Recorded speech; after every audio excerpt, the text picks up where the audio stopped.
MK Party Secretary General Dr. Bongani Mngcwango ujoyine IFP okuyiNkatha Freedom Party. Sizokhumbula ukuthi uMngcwango uyena owathatha esikhundleni sokuba uSecretary General emveni kukaFloyd Shivambu. Uyena umuntu owaqokwa ukuthi uzoba uSecretary General woMkhonto weSizwe Party. Lezwa mahemhem mawuqala unyaka ngoJabulani Khumalo ukuthi uMngcwango akaseyona uSecretary General.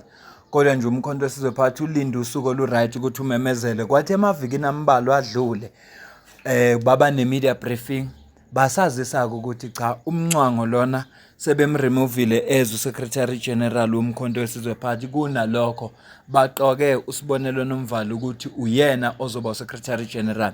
Osukwini la izolo uSihle Mavuso usibikela ukuthi omunye beyileader ye-MK Party ujoyine iNkatha Freedom Party, kodwa yonke information sizoyithola namhlanje. Okutheke namuhla sase sithola ukuthi ngempela ubonga uDr. Bongani Mngcwango uyena ojoyine i-IFP. Nansi video.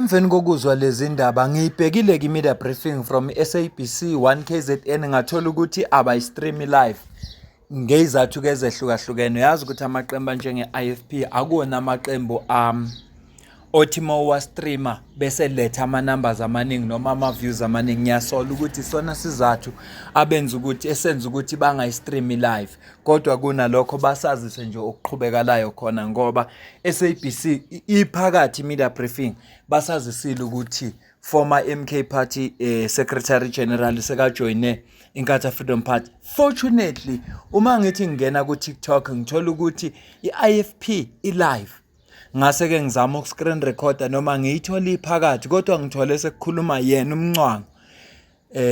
Njoba ngishilo ukuthi ngimthole sephakathi ube sechazile, kodwa kokunye uchaza izathu ezenza ukuthi abone ukuthi iNkatha Freedom Party ngafanele ukuthi akube ikhaya lakhe. Ngifuna ukukucaphunela leyo video leyo, ungakhohlwa ukucomment, ushare, ulike. Ngiyafisa ukuzwa ukuphawula kwakho. South Africa kwifundazwe ezishagalolunye bamakhulu 257 sasisithi-ke kulokhu uma ukuchaza uzothola-ke ayisishagalombili esingathi amadolobhakazi ama-metros, bese kuba-ke awey'funda ama-districts 44, bese kuthi lezi ezinye-ke zamakhulu 205 ama-local municipalities. Sase sibuka ukuthi-ke ngoba thina sinama-outright majority asiphethe khona 19, isitikeza lethu belihle ukukhula ukuthi-ke ziningi iy'ndawo esisazokwazi ukuthola membership zona, kakhulukazi njengoba sibheke ku-local elections ku-2026. Omasipala-ke iyona targeted enkulu.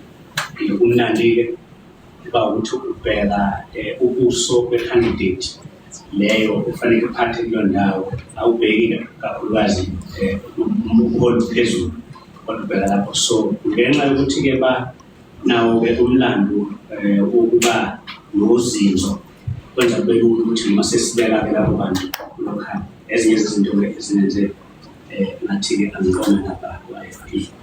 Khona kumbuzo okubuziwe bakumphemba ukuthi ngisukele uthanda umphemba. Yeah. Okay. Ngeke other political parties better ngoba kuba unfair ukukhuluma engekho uzophendula, kodwa ngingakunikeza nje ngitshontshe ukuthi igaba nje la khona kume kanjani-ke. I think ubuzwe ngisazokujeka ngisafunda ukuthi kume kanjani uma ungena emotweni noma kwi-organization nge-vision thengiselwe wakholelwa kuyona. Uyaye expect ukuthi-ke ubuholi bungaphakathi uzohamba nalo vision. Uma kodwa kukhona-ke ukungaboni ngasolinye le vision idlwenguleka uzobekani kanjalo. Kuyakufuneka ukuthi nawe uzanelise ukuthi cha uyaqhubeka nokuyidlwengula i-vision ye-founder noma uyajabula ukuthi uvalelise uye la ozoba khona ukuthokomala. Ileso sizathu-ke ngingazange nje ngiqeqa amagulu la. Lana-ke la ngangiphuma khona kwakuthiwa kagogo lapha-ke umongameli ngibuyele kwamkhulu. Yeah, there was a request in member just to wait. Yeah, now you, as a chairperson of the police, express your statement. Well, thank you, Honourable President. The media was invited for the President to address the media and respond to the questions. We are there as leaders to support the President in this very remarkable progress in the IFP. As the entire leadership, I will respond in respect of what the President is saying, that I must make a comment, otherwise I was going to decline. It's an important question, though. Dr. Mngwangwa is coming from KwaZulu-Natal. He's a resident of Mlalas. He may be living in other areas, but originally from Mlalas, where we are governing with the IFP. He has influenced his government. And in the progress, you know that when I was confronted with the motion of no confidence on the 15th of December, Dr. Mngwangwa was on the other side. In fact, even the members of the NPP were in the legislature. When they saw him, they said, "Oh, our SG, so now is our member." So yeah, I am quite hopeful that we are going to make a lot of inputs,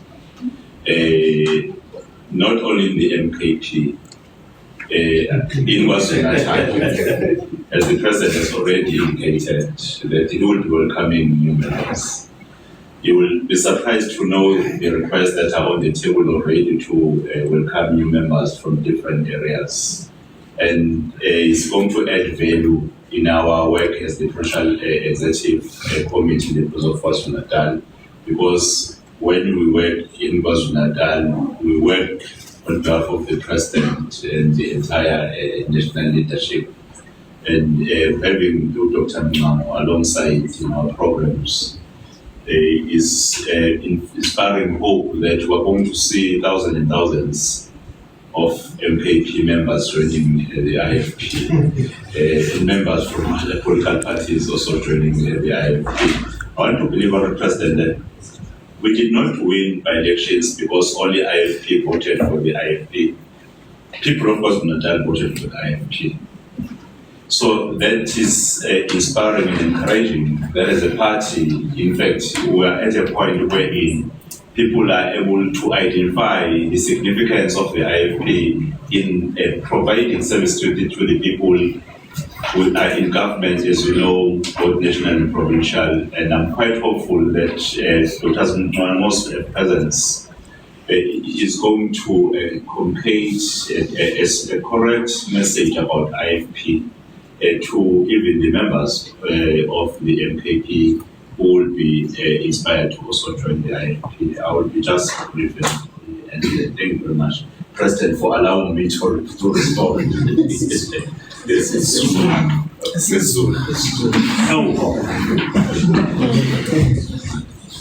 well, isithangami lesabela besimemelwe umongameli ukuba azothulela abantu bakwaZulu-Natal naseNingizimu Afrika lolu uhambo semqoka kangaka lokwemukela uDkt. Mngwangwa. Kodwa ukuthi umongameli kamphawulele ngiphawula ngokuthi kubaluleke kakhulu kabi ukukhona kukaDkt. Mngwangwa kwisifunda saKwaZulu-Natal ngoba ungwaseshowe ekhaya kuwo la siphethe khona siyazi ukuthi nakhona unomthelela omkhulu kangakanani. esibonile ibalo lezi la 2024.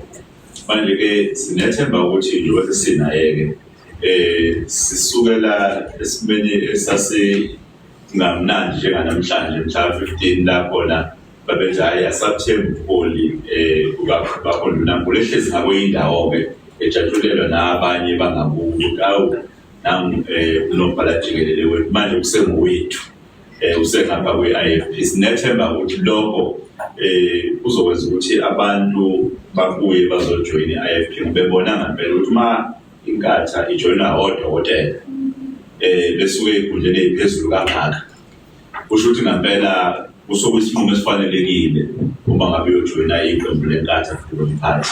Sizosebenza-ke naye nathi-ke lapha esifundazweni ukuzama ukukhulisa iqembu, ufinyelela bonke abantu abakwamanye amaqembu abantu bafuna ukuza enkatheni, ikakhulukazi labo kade kuyikhala kwi-MKP. Sinethemba lokuthi ukusebenza nazosindekelela ngiphawulile ukuthi-ke ningamangala nasi nithole ukuthi bangakanani abantu ababi ngomumo abafuna ukujoyina iqembu le-IFP ukuyomukela eqinisweni.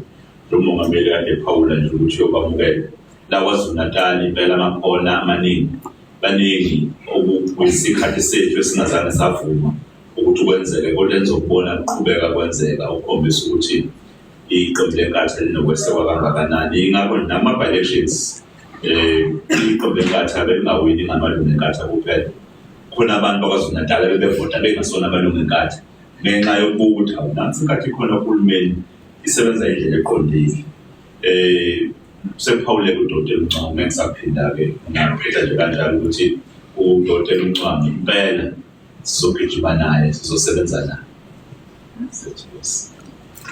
Siyabonga kakhulu kakhulu ngalesi sithanda msebenzi indaba balingani. Siyabonga kakhulu ukuthi nizile nazosijoyina namhlanje. Siyaxolisa ukuthi kube nomoya oshisayo besenzela i-economy inyeke ukuthi kuzokwazi ukuthi ama-sounds kungabikho litho kwi-background.